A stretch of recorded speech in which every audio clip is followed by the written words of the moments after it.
Question number 6, Ron Mark. Thank you, Madam Speaker. My question is to the Minister of Police and asks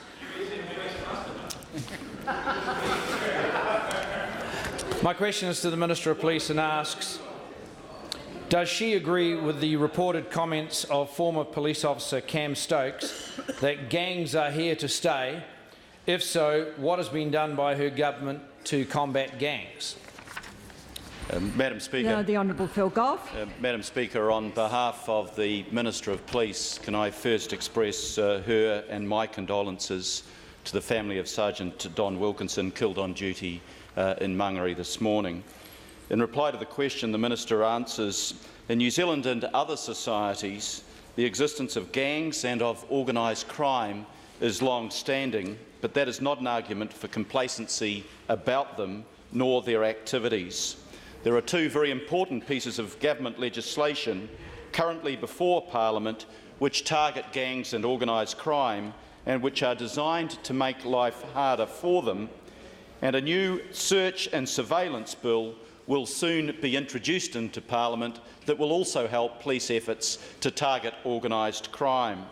Drug laws have been made tougher, resourcing of police to curb gang activities has been strengthened, and an organised and financial crime agency set up. Those are just a few of the actions which has been taken by the government to combat gangs. Supplementary question, Ron Mark. Thank you, Madam Speaker. To the Minister, would she agree that if gangs are here to stay, that we should not be making, or should we not be making life as difficult as possible for them, firstly by refusing to accept their existence by outlawing them, such as has happened in South Australia, and by establishing a high-level forensic accounting and investigative capability that is able to not only investigate the personal trading activities of individuals, trusts, accountants, but also of trading banks and their corporate-level customers?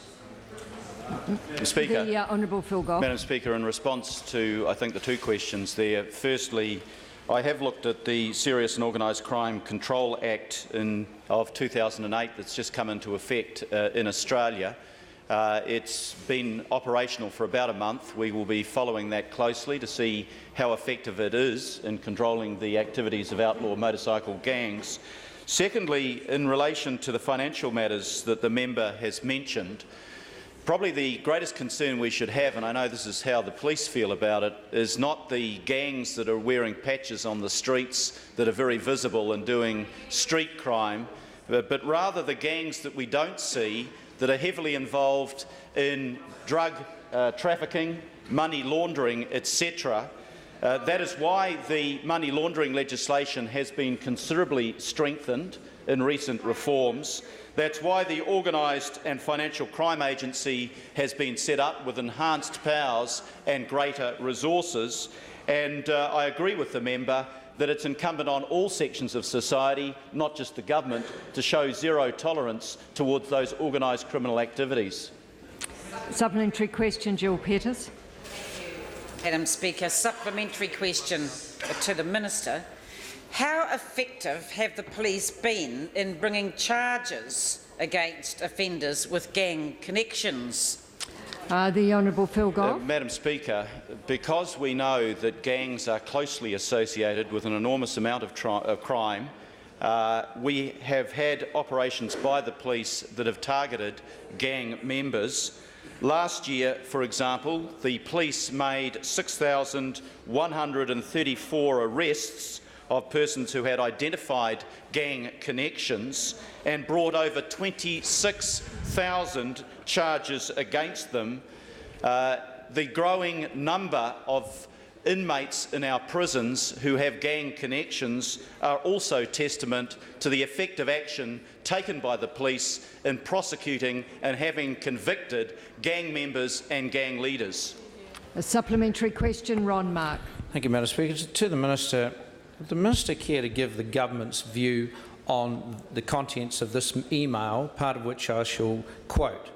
Quote, I used to be a corporate banker It's not common knowledge, but most of the major gangs are corporate customers, the biggest and best, of the trading banks with their own managers, exchange and money market dealers, enjoying risk grade A, brackets the best, brackets off, interest rates, and their key staff enjoy preferential services and interest rates too. Even in the late 80s and early 90s, when only a few major companies like the Dairy Board could afford their own Reuters and Telerate screens for foreign exchange, shares, etc., the mongrel mob was so equipped. What did the government's response be to such advice? Madam Honourable Speaker, Phil Goff. I would be very concerned if the information contained in that email is correct, that corporate people are facilitating the laundering and banking of money by gang members. I think that's the sort of issue that the member might like to take up directly with the Banking Ombudsman, or for that matter with me for further investigation.